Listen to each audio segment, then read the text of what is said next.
Yeah, like a big. I mean, we have an interface where people can sign Yeah, up, which is we. nice, but again, Yeah. that's going to cut a lot of people Yeah. out. Hey, if that's like the only way you can do it is this way, then that's nice. But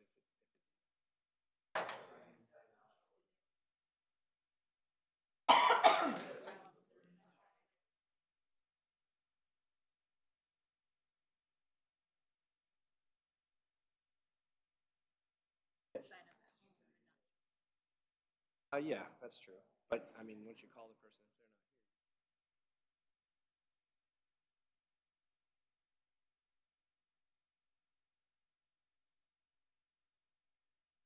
not Have a baby. here,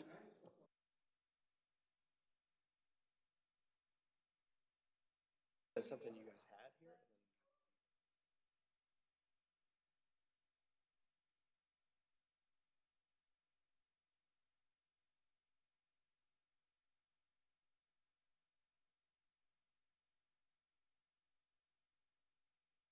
Yeah. Just kidding.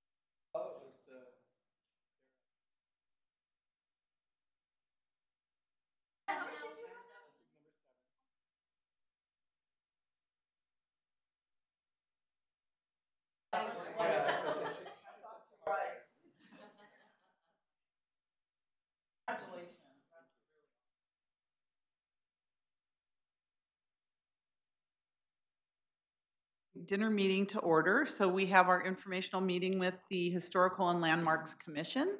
Welcome, welcome, welcome. So we've all had a chance to have a little bit of food and some drink, and we appreciate you all coming tonight. So why don't we start by going around the table and introducing everyone at the table. Let's start with Nancy because she has her mouth full.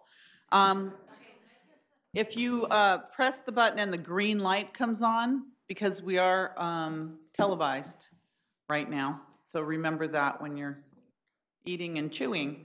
We are televised, but if you could speak in the microphone so that people at home can hear as well.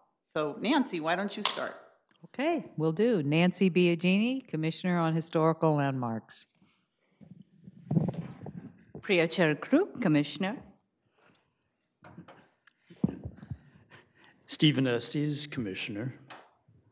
Hi, I'm Brian Johns, and I'm also Commissioner on the HLC. I've also been the chair of the HLC for the last 6 or 7 years, and along with Jeannie Mahan, who is not here tonight, I'm termed out in June. So this is I have a couple months left, and that's about it on HLC. Well, who will be chair then, if you've done it for 6 or 7 years?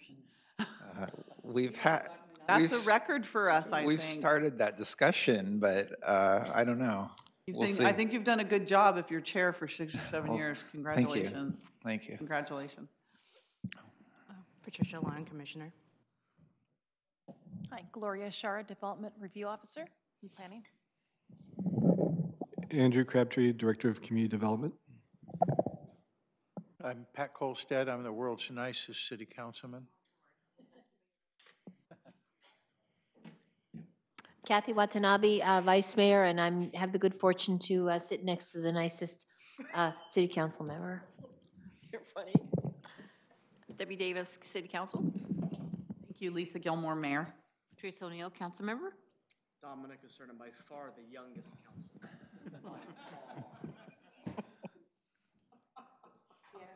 City Manager. Brian Doyle, City Attorney. Yen Chen, Liaison to the Historical Landmarks Commission. Thank you. All right, well, that was interesting. Okay, here we go. So we're anxious to hear about what's going on with your commission, what you'd like us to be looking into or draw our attention to, or how we can help you in any way, and what your plan is for the upcoming year. At least I know you'll be here part of the upcoming year, but how you see issues related to Santa Clara coming for 2018. Great. Brian? Well, as you may be aware, we're responsible for a number of things in the city related to historic preservation. The main thing that we do is we are an opportunity to review and provide recommendations on development projects that are before the city that in any way affect historic preservation or a historic resource within the city. So that's probably the number one thing we do. If a project is large enough to require review based on our new historic preservation ordinance, it comes to us. And that, for a lot of projects, that's the first time that the public will have a chance to review a project and weigh in on it. Usually things come to us before they'll go to architectural committee or planning or eventually council. The second thing we do that's really important is we maintain the historic resource inventory for the city, which is a couple hundred houses, almost completely residential houses, although there are some other properties there. And we also maintain, or we review and advise you on whether or not to approve Mills Act preservation contracts for homeowners, for owners of things that are on our historic resource inventory. And sometimes people will come before us and they'll want both to be added to the historic resource inventory list and be approved for a Mills Act contract at the same time. And sometimes they'll even have a development project as part of that. So sometimes we'll get sort of a triple look at a project all in one meeting. Then the other things that we are responsible for are educating the public about the role of historic preservation in Santa Clara. So we try and do outreach through some handouts and education of planning staff, and we try and do an annual workshop, usually in May, which is National Historic Preservation Month. So, for instance, this month we have, this year we have a walking tour that's, of course, open to the public. The main point is to involve the public and highlight a particular area of historic interest in Santa Clara. We're lucky enough to have 3 professional advisors to the Historic Landmarks Commission. We have Linda Hilkema, who's with Santa Clara University. She's our archaeology expert. Then we have Lori Garcia, who's the honorary city historian, who probably most of you have met. And then we have, I'm blanking. Craig Mindweiser, yes, sorry. Craig Mindweiser, who is a professional architect, and he advises us mostly on specific projects that have architectural changes. And the 3 of them, I believe all 3 of them are part of this May's walking tour. So that's nice. Those are the main things we do, and those are the main things that we're responsible for. The things that have happened in the last year, there are a couple of things Before you go on, can I ask you a couple of questions about what you just said? Yeah. How are your agendas managed since we passed the historical preservation ordinance? What are you seeing? Are you seeing just an overflowing of applications, or what's going on in terms of your workload? Well, the HPO was actually passed relatively recently, officially. But before the HPO was actually passed, you had directed planning staff to preemptively, sort of proactively, I guess is the word I want, send more projects before us if there was a doubt. And I think we saw an uptick starting a year ago or so.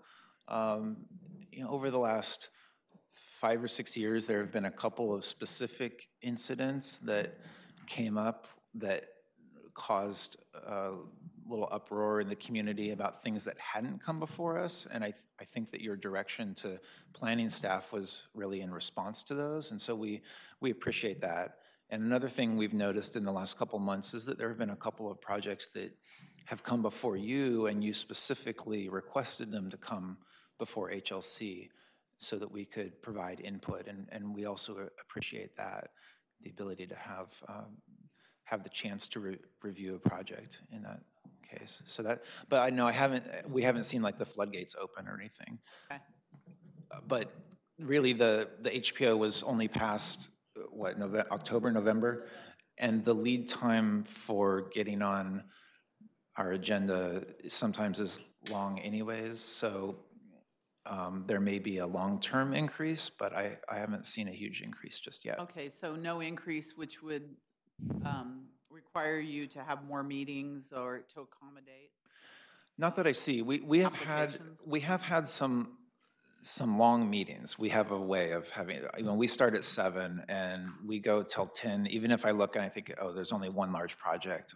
Between the project and other things, we go till 10 almost every time, and we've gone past 11 sometimes. And sometimes I've wondered, like, should we meet twice a month or something? I don't know, but at this point, I don't think there's a need for that, but maybe some of our, I'm seeing a lot of. You're not seeing it yet, but there may come a time where and we want to make sure things are exactly processed in a timely manner, and right, yeah, and not a 3 or 4 month lead time to get on your agenda to right, have you look at these. Yeah, that's a good point.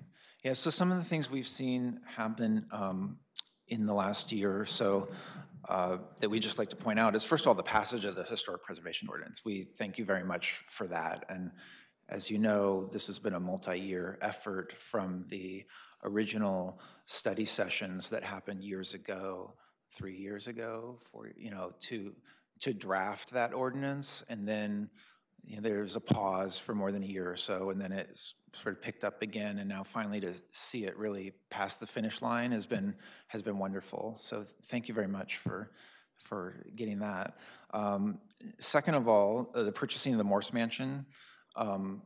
At some point, I'm sure that, I know it's in a lease right now for its current use for at least a year or more left, but at some point, there's all sorts of great things, possibilities that could happen there, and it certainly removes a contentious, a source of contention that's been big at our meetings in the past. The previous owners had a number of projects that came before us, sometimes not by their choice, and it certainly was contentious, and so now we're dealing with this, the city is the land, the conservative of that, so that's great.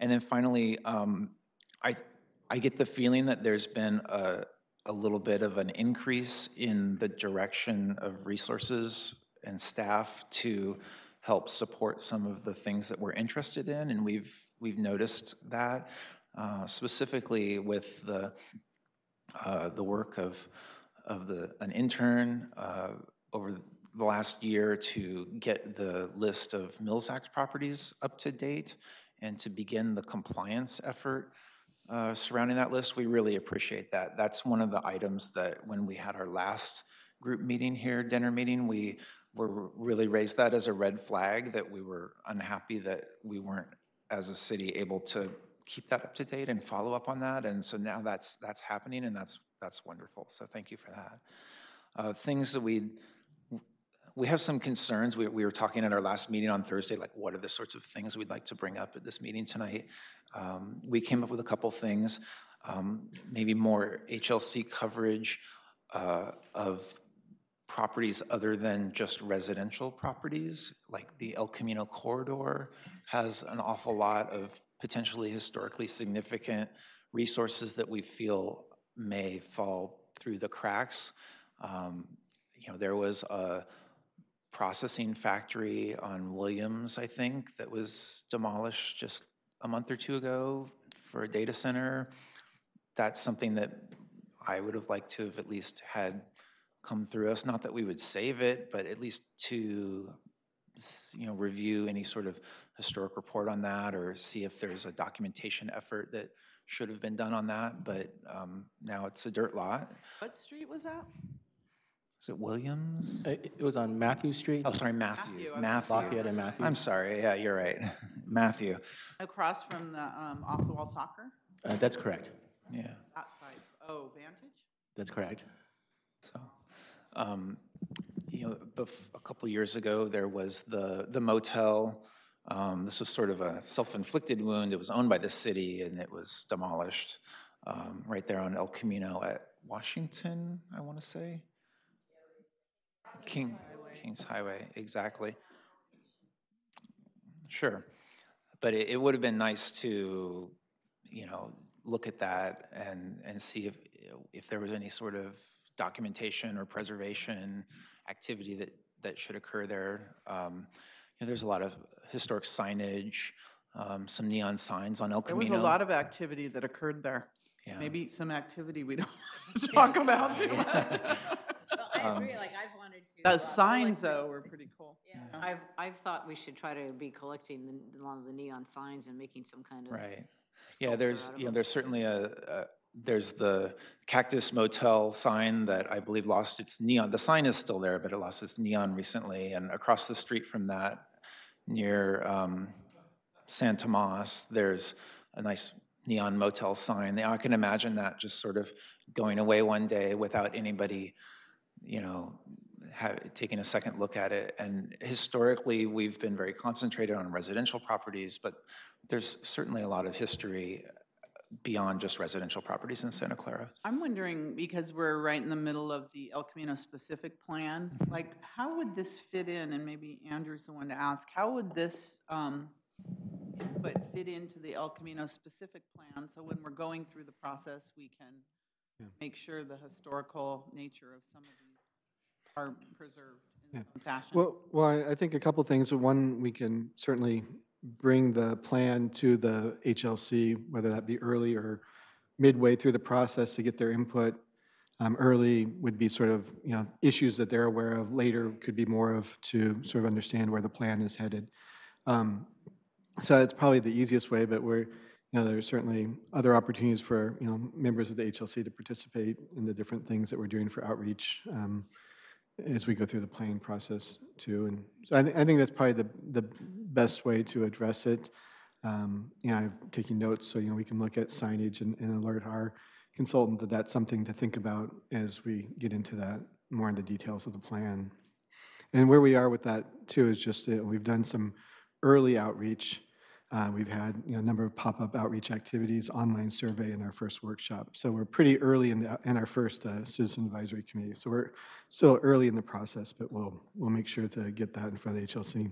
I think it makes sense to bring it to the commission so that they can discuss it as a body, as opposed to having them individually meet at, which they can as well, at some of the pop-up events that are happening, you know, just so they specifically can look at historical and landmarks issues. But earlier in the process as opposed to later in the process, I think makes more sense. So I think at one of the council meetings when the committee was the Community Advisory Committee for the El Camino Real specific plan was going to start their first outreach meeting, there was a motion to add a commissioner to that advisory committee, so they will be a stakeholder there.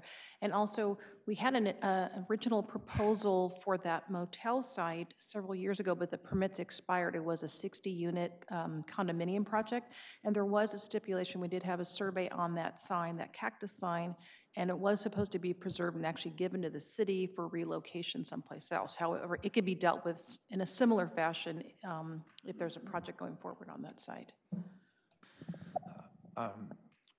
Moving forward, other priorities we see in the next year or so is some sort of formal identification of Ulastak as a potentially historic resource, either as a cultural landscape, or our staff is working hard to identify what the best way forward for that might be, but we've identified that as something that is important to the city. We're looking forward to BART coming to Santa Clara while still preserving the historic train station area. So we've seen the presentation for that project, and so far it looks like it's being very sensitive to the existing historic resources there, and we're real happy about that. We just want to make sure that we don't, something doesn't change for the worse. We've talked about the idea, now that we have a historic preservation ordinance, that could be a framework to build on with perhaps some historic districts. There's been a history of talking about an old quad historic district. There's some history there. People have also talked about a small historic district for Park Court. And then there's the idea of having some sort of treatment for some of our mid-century modern neighborhoods, which we've had over the last couple of years. We've had some specific projects come before us, requests to do some dramatic changes to specific properties. And because there's no overlay district for that area, we have to deal with it sort of on a property by property basis, and the neighbors rally and they come to our meeting, we have a big discussion about it. It would be more efficient if there was a policy for a broader area that laid out guidelines for development or changes or second stories in mid-century modern neighborhoods, that sort of thing. Those are the main things that we identified at our meeting that we wanted to bring up. And I don't want to take the whole time, so if any of our other commissioners have anything they want to add, or if you have any other questions. Can I ask you about the last, and I'm talking too much too.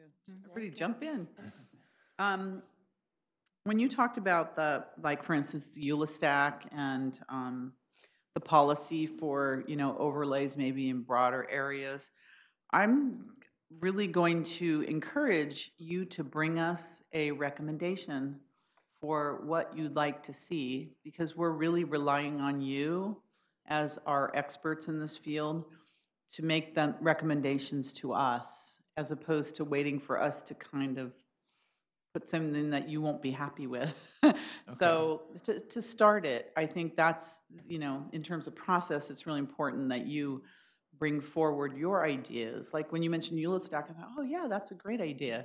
Maybe working with the Parks Commission to figure something out, because I think at some point we have to invest some resources into the EULA stack area, because we're going to be preserving it now, and we did with our charter changes. So, it's going to be protected, but at some point we're going to have to make it, accessible for people to really understand why that's there. Because people really don't. There's many that do, and there's most that don't understand the significance of that area. And then policy for, certain areas of town that you think are appropriate for us to look at. I'm also really interested, you brought up the Morris Mansion, and I think we have a few years left on that lease. So we've purchased the property and we sort of set it aside because it's an income-producing property now that we don't have to deal with at this point, because we're not prepared to deal with it at this point. But it's going to come the time that we're going to have to decide how we're going to utilize that property first, best utilize it for the city and still be able to showcase, the grand property that it is, because eventually we're going to get it back. And we won't be getting income on it, so it's not going to take care of itself. There's some work that could be done on that now, even without actually affecting anything on site. One of the things that we had asked the previous owners to do for that site is come up with a master preservation plan. As you're probably aware, it's one of the few nationally registered historic properties in the city. And there's a lot of documentation about how that property used to look. There's remnants of the wrought iron fence there. There are pictures of the landscaping that used to be there. There used to be a carriage house that was to the left of it. There are a lot of things that the first steps would be to prepare a plan and do some documentation.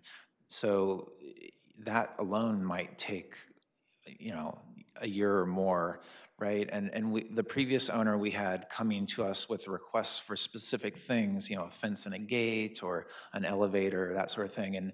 And we were unhappy that they were making these requests without the context of a larger preservation plan. And so now that it's in our court, maybe we could take the time and put that preservation plan together, which wouldn't actually affect the existing use. You know, it wouldn't disturb the existing use. It'd all just be sort of paperwork behind the scenes. Well, you sound like a good commission to start that effort, so, I mean, it's right up your alley. So I imagine that, you know, that's the kind of information that we're looking for, recommendations that we're looking for, because that's something, you know, we really don't know at what point we're gonna have to deal with that, but you'd be surprised how time flies. Right. And all of a sudden, that lease is up and we have no plan for that property, so. Anyways, and then the last thing I had was, when you talk about your Historical Preservation Month in May and what activities that you are interested in, like your walking tours and other things, make sure that you get on our council agenda and you come to the council and you let the public know what you're doing so that we can push out all that information. There's so many people interested in history in our city that we have to tell them what's happening, when it's happening, where it's happening. Similar to what the Cultural Commission does once a month. They come and tell us what's going on in the city, cultural-wise. Okay, great, thank you. I just wanted to make a few comments.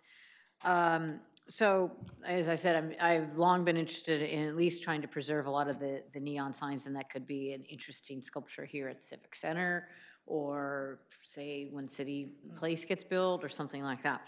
So when you're looking at historic areas, one of the things that I've had conversations with so various residents is, you know, the Agnew Station and Village area. You know, that, you know, we were starting to see, you know, there's more, like tonight, there's another item on the agenda for a lot that's being, an empty lot that's going to request to be developed. But, you know, like, is there anything, you know, taking that in connection with the, you know, the Agnes Hospital, which is now, except for the few buildings that we still need to work on getting our access back on the buildings that was part of that situation. But, you know, what if there's anything left there that's worth preserving, or should we be doing something on the history of Agnews Village? And also the train station, which I think some railroad group, or, you know, like, but I'm not sure. I've had some concerns expressed to me about whether that station is being maintained as it should be. And once again, you know, it's a very, very old station stop. And once again, the history involved in terms of that whole community was out there, you know. Yeah, so I have some background on that. We have some houses right in that area that are part of our historic resource inventory. So, you know, each time we have a property, thanks to the historic preservation ordinance, it creates a 200-foot buffer zone around it that, you know, properties that are flagged for impact. So we have that. There is the station, which is privately owned right now by, I think, a model railroad group. That has come before us a couple times, most recently just a few months ago. That came to our attention because I guess Southern Pacific or the railroad or Caltrans is in the very earliest stage. BART? Okay, I didn't know it was BART. No, it's not. I think it's ACE. It's yeah, Union it's Pacific. ACE. It's not BART. We're talking about It's Lafayette. Samtrak corridor. Right, so they're thinking of double tracking, and so they asked that where they want to put their second track is basically right where that building is, and so the conversation came up of, would the historic integrity of that building be compromised if it were to be moved 10 feet to the west, for instance? And so we did some research on that, and there was some conversations with State Historic Preservation Office, and so it's a known issue. It's kind of on our radar, but again, there's no district or anything. So other than some specific buildings that have been identified that create their own very small little area of influence, there's no overriding you know, protection for that area. Now, keep in mind the whole Oracle campus is listed, and so that anything there does come to us. So. Yeah, so I mean, I think that, you know, I haven't been inside the auditorium there at the now Oracle campus in many years, but when it was Sun Microsystems and it initially opened, you know, I think a number of us went to a number of events. We actually had some DARE graduations there. Wow. Because we go to a lot of those. and some different events, and then it's kind of like, and I don't want to say that it was once Sun got acquired, but it seems to be kind of when they had a change in ownership, that a lot of the attitudes seem to have changed. But we negotiated access to that, and we haven't, it's in a contract that we need to manage. Right, We've right. negotiated access to that auditorium, and I don't even believe it's been used by the public in years. Well, I think Like years. like some other community access areas, right? There are some hurdles to using that area, right? There's scheduling and insurance requirements and whatnot. So if you were just some small community group and you wanted to hold a meeting there, it might be too much of a hurdle to actually use that space that contractually. Well, we have to pull out the contracts, dust them off, take a look at them, and work with Oracle to see, because community groups were using them on a regular basis. Right. So we have to see the terms of our Right, and yeah, access. I'd be surprised, because I mean, I went to benefits that were being held there by relatively, not well-to-do Santa Clara groups. We're having fundraisers and things there, and it is a beautiful building. So that's one, I want to make sure we don't lose that. Well, that's their policy, but we have a contract. So maybe we can pull it out, dust it off, and take a look at it. Thanks, Jelly. I have more experience dealing with people at Oracle than I care to remember. So one of the other issues, that I just want to make sure we keep on our radar is the Lick Mill Mansion, which, out there, unfortunately, in the midst of Mansion Grove, which the only thing it did was lend a name to to the multifamily housing that's there, and the round, the mill building, and thus Lick Mill, and still, and I remember feeling really kind of weird. Some years ago when we, at one point, the Center for Living for Dying had that lease, and I had gone to some different type of board retreats and stuff in the house, and it obviously needed some work at that point, and it got leased out, I think, to I thought it was kind of a weird use, like a preschool or a daycare center or something. I don't know, Gloria, if you remember. It was some kind of use like that, which I thought was quite strange. About 4 years ago, we did that. Yeah, and so I just want to make sure that we keep that on our radar, because I had a meeting related to the Agri-Hood project, and I was talking to the kind of like farmscape people that were our Corps is looking at hiring, and she was telling me that there's actually now like community gardens and stuff that have gone in there at that site. So I'd be kind of just curious, but I definitely think we should be, because I don't know that that's on the register of on the National Register, but considering the importance of James Lick to the Bay Area. I can't remember its designation status, but that also came before us a couple years ago, and there's another one of these contracts where we negotiated for, I think, quarterly public access to the mansion, but it looks like it's behind a closed gate for a private condo community, and so if you're a member of the public, you wouldn't look at it and think, oh, I should call the city to find out when this quarter it's open, right? Well, it's our responsibility, if there was a contract negotiated on that too, it's our responsibility to have it and to figure out the terms of use and to advertise it to the public that it's available. If we're not doing that, the public doesn't know. I mean, I just know about Sun Microsystems because I was here when it happened. Lick Mill was before my time.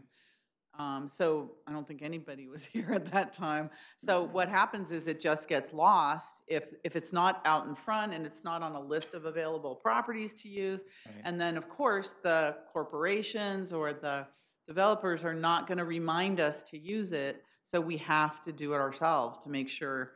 And so I really didn't know that much about Lick Mill Mansion. So if we can look at that too.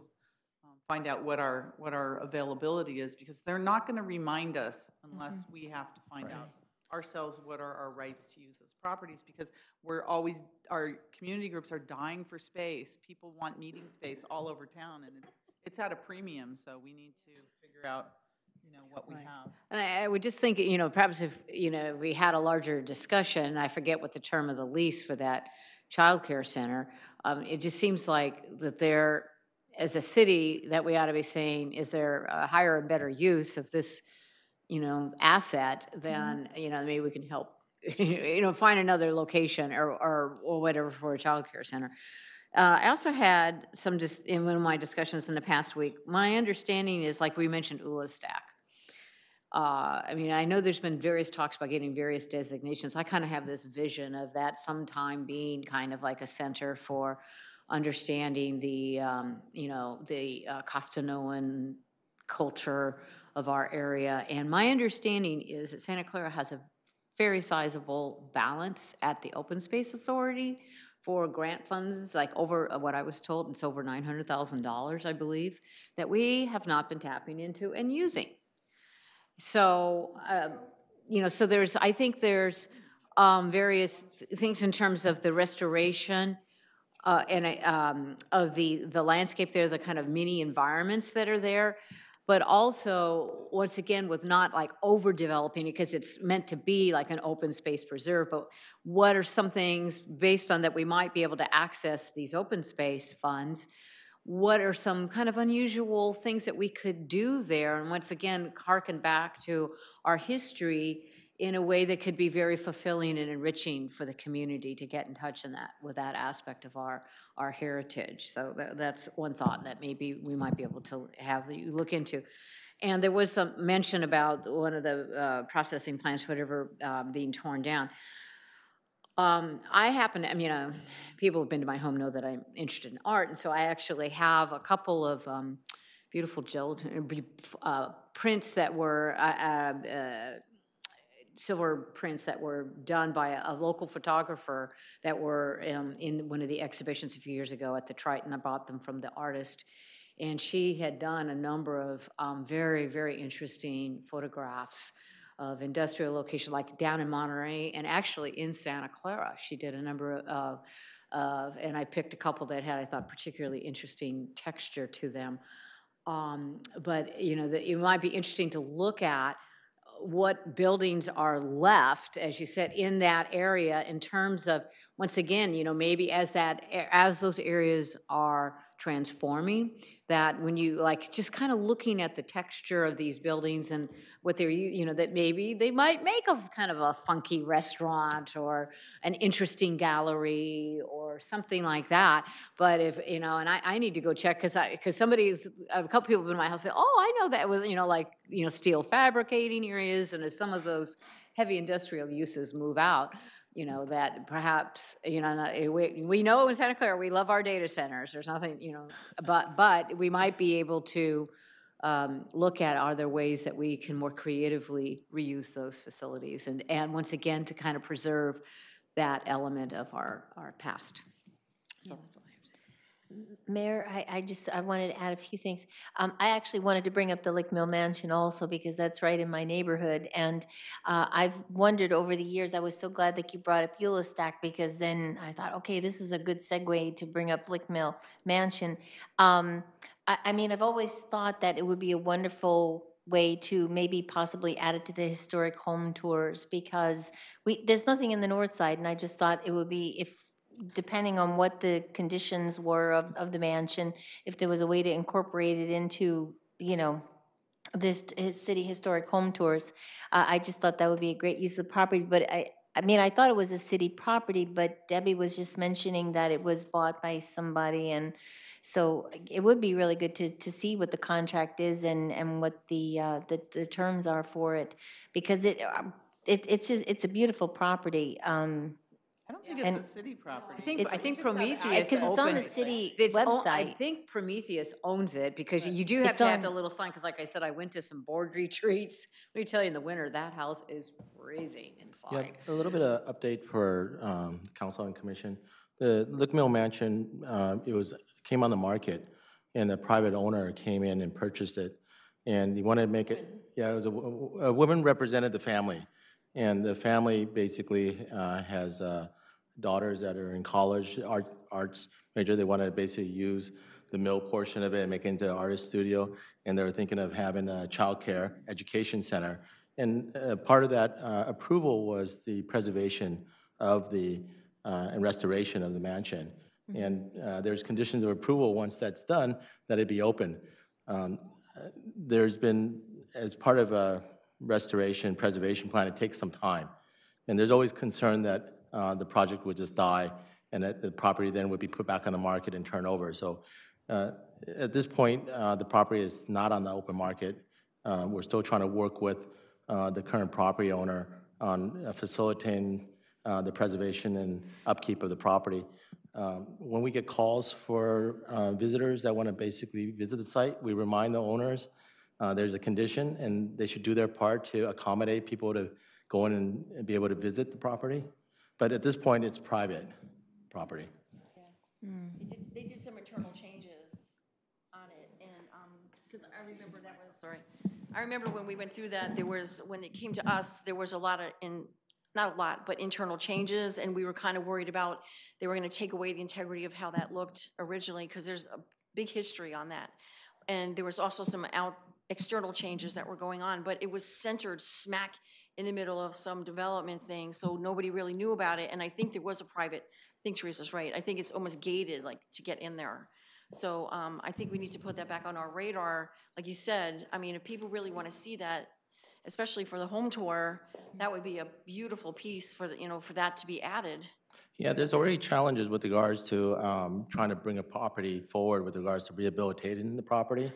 But then there's code issues with regards to ADA and everything else. So Right. the developer was coming to us, the property owner was coming to us saying there's some challenges with regards to having to provide full ADA access from Lick Mill Boulevard all the way into the property. And that's quite a long stretch, probably, It is. 3 city blocks just to provide the public access. So they have to basically prioritize all the items that they can do to get it open. I think it'd be nice if you could give us back that update and you guys all know about that, because I think you're right. We don't really have a lot on the north side, and when we do these historic home tours, a lot of people ask that question, and there's people that come to us that live out in that area and say, well, I've been living here over 40, 50 years, and we're like, whoa, okay. Well, maybe you can get us the Yeah. conditions of development, Yeah, so get we the- can see what those conditions were. They're not always Yes. the best at Did making you sure we say that, enforce them. that the granary was also protected? Yes, I think so, yeah. Didn't we have that like 4 years ago that we did this? Yeah. Do we Yeah. have any other? Yeah.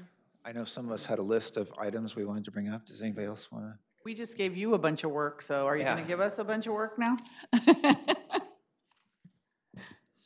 So I've been dealing a little bit with the County of Santa Cruz recently, and I noticed that their historical commission not only deals with land use, which is primarily what we do recommendations about, they also deal with other records of the past in the county, and I'm sure from talking with Mr. Chen that we have an archive full of such things. Also, when we look at a property, maybe it's a motel, maybe it's a factory, project is proposed, it could be there will be some fundamentally unmitigatable changes, but still we might have a condition that says, today we have good means, photographic means that are incredibly detailed to say we can capture this and put it together with other things from the past as our legacy. And Santa Clara is in part differentiated by the depth of our historical legacy. I'd like to see us capture not only the built part, but also the record part. Good idea. I just wanted to add to the list. Recently, we had a development that the City Council referred back to us, which was the Pomeroy West and Pomeroy Green Eichler homes. And one of the challenges with the same development was that it was adjacent to a potentially eligible historic resource as deemed by the DPRs, but it's not listed in the city's inventory. So it was a back and forth in understanding what we have the ability to actually ask of the developer to meet guidelines, or understanding that the impact to the adjacent property would be significant if it did not meet Secretary of Interior standards. So I think that's a premium property that we would also like to see preserved or added to the inventory that could help future development, because we know that development is coming right along. And before we lose the one and only condominium of the Eichler originals, I think that's one thing we would like to bring to your attention. So.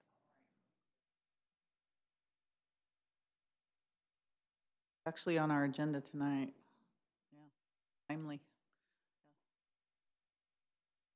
Do you guys have anything else? Or I mean, I have my personal list of things. So like the, Got 2 minutes, no, I'm kidding. I mean, one of the main challenges I think for us in doing a good job has been just the resources from staff. So we've noticed a change in the last year, and we really appreciate that. But we'd love to basically beg for more resources, and this is in the form of there are a lot of pieces of information that we'd like to ask for. Like we've asked for updated maps showing our historic resource inventories throughout the city with the new 200-foot buffer, so we can see where our coverage is and where the holes are. And that's just something that it's going to take staff time. And so we realize that it's you that ends up directing the resources. So that's just one example, but excuse me, another thing that comes up is maybe more complete minutes, faster turnaround time on minutes. We've heard rumors that maybe we're actually going to get half of that, maybe faster minutes, but less detailed minutes. And when we heard about the action minutes idea, we don't know the details yet, but I don't think any of us were thrilled by that idea, and the idea that the printed text minutes, text of the minutes would get shorter instead of longer. We were sort of hoping that maybe the size of the minutes could be doubled or tripled, and to better capture the discussions that happen about each item. And because right now they're pretty brief. Those are the main. I know there's a zoning ordinance update, excuse me, going on right now, and one of the things that we've identified over the past couple of years is it would be nice to have some sensitivity for deviations from the normal zoning rules for the Old Quad area. A lot of the zoning rules for the city are sort of predicated on this post-war suburban sprawl sort of model where you have a wide lot and you have 2 cars side by side off-street parking with a 5-foot setback on the side. Well, 2 cars right there is 16 to 20 feet, and a 5-foot setback isn't, you're talking 25 feet of your width, and my lot's not even 50 feet wide, so, but it's 150 feet deep. Height restrictions are, seem very targeted at this suburban sprawl sort of model, whereas in the Old Quad, we have narrower and sometimes taller buildings. We have a lot of these so-called 1.5-story buildings, or we have buildings with peaked roofs, and a lot of those buildings they're non-conforming, and so sometimes that sort of thing hinders what would be an otherwise good project for the Old Quad, but there's no sensitivity for this particular area of the city without going for a variance or something like that. And we also have the accessory dwelling units that we're looking at, and how will that affect the Old Quad and the different, various lot sizes and configurations in the Old Quad, which is a lot different from, other areas of town. Right, and in some ways the new ADU things are really complementary to the Old Quad, because with this new, rear setback of 5 feet and side setback of 3 feet now, that lets you put something in the corner of a narrow, deep lot that you wouldn't have been able to build in the past. On the other hand, there's still this 14-foot height requirement, which means you need a variance if you want to do like an apartment over a 1-car garage or something. That doesn't meet that. So, it's, again, there's no perfect solution, but it would be nice to have some sensitivity, and that might be a goal that is furthered, if we were to have a historic district. But on the other hand, it doesn't necessarily require a historic district, as far as I know. But I'm not the zoning expert, so but that's something that's come up. And maybe I can ask our city manager. I know that we are looking at possibly, I don't know if we're looking at videotaping, live streaming, or voice recording our commission meetings. Is that So- been in part of the discussion? HLC is already voice recorded. Your voice recorded already. Is there any thought about live streaming or what it? We would, we I'm would not need to have sure. the rooms equipped in order to have all the live streaming features, but they are auto-recorded. What the reference was is that as we transition to our Granicus system, We eventually. transition this evening. Tonight's the Yes. night, where we're the night. streamlining and we're automating our agenda process. And so the idea is to, at a later phase, to bring in our boards and commission reports into the Granicus system. So the action minutes is in fact the direction that we're going in, largely because either video or audio is available for the individual who wants to go into the meeting and learn more about what happened, so they can hear for the actual meeting and see the action minutes accompany the meeting that will be in place on the Granicus system. So our hopes are to incorporate the boards and commissions so that it's a streamlined, better archived, better searchable function. But you are correct, that is because of staff efficiencies in a streamlining electronic system, that is the direction that we want to go in, with video and audio supplementing. I think we're all thrilled with the idea of the video streaming and audio streaming. Our meetings are here, so we have the same, we have the facilities here. We're all in favor of adding more accessibility and to the meetings. It's just some of us are still sad to see the text-based minutes go. I do have a question about the action minutes and the recordings. The question is, if we render a recommendation, we don't do determinations, but some of you do, and there has been back and forth, and then ultimately it's distilled into a motion and a vote. You could go back and listen to the vote, and you could go back further into the discussion and into the back and forth. The question is, what exactly did council or a committee or a commission decide, and how far do you regress into that discussion to say, the founding fathers determined the Second Amendment was about X, right? You see what I'm saying? Another issue that's come before us related to this in the past is we'll meet on something, and then we've had concerns that subsequent meetings, whether it's architectural review or planning or council, may not be getting the full picture of what could be a 45-minute or an hour-long discussion that we have about a particular project.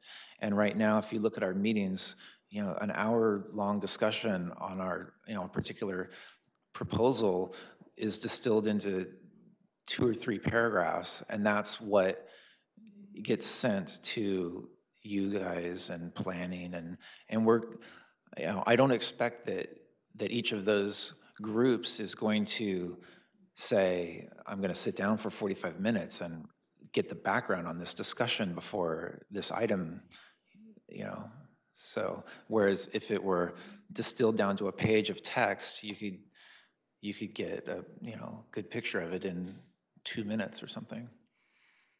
So that's related. And that is the challenging part for us, and a lot of times we look and we make decisions without any background information whatsoever, especially when it comes to planning issues, where I know when I was on the council way back when, we would have the planning minutes before, the same agenda where we'd actually have the action item for the council, but that doesn't take place anymore, and it's hard unless you go back and listen, or you watch the meetings, or you talk to commissioners to find out what it is. So we really need to get the information to us quicker than not. And so it's sort of.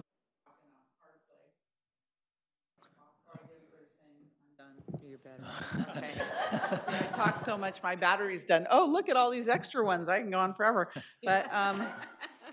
But yeah, so it's a matter of trying to get us the information quickly. Right. Without, piles of it, but getting enough of the information to us so that we can make more educated decisions. We're always looking for that too. It's, I know we do struggle with that. Not to deviate, but I just also wanted to touch briefly on the importance of the district for especially Old Quad. We know the state law is already there, which is going to remove a lot of discretionary ability. And when it comes to, affordable housing, which is completely understandable, the region is facing dire housing demand. But our other value in putting that district is that preservation of what can happen to that area with all that housing that's going to go adjacent to it. And no matter what, the sooner we go, the housing is going to catch up before we even realize what's happening to Old Quad. And so for the historic, in fact, the residents of Old Quad have pleaded time and again to impose a district and design guidelines that can assure the some stability with the uncertainty of the housing market. We await your recommendations, right? We await them. Okay, Okay. Okay? great. All right, well, we are going to be heading off to closed session. Thank you so much for coming and Great, thank having you. this discussion with us. I think it's been really productive, and we have our action items, and I think you have your action items, and we look forward to hearing you and actually seeing you as well at the council meeting to let the public know what you're doing for the Historical Preservation Month, or what activities are planned, or let us know what we can do too in terms of, more than just declaring it a Historical Preservation Month, how we can get involved as well. It's in, do it in April for Right. May. All right, thank you Great. so much. Thank you very much. Thank you very much.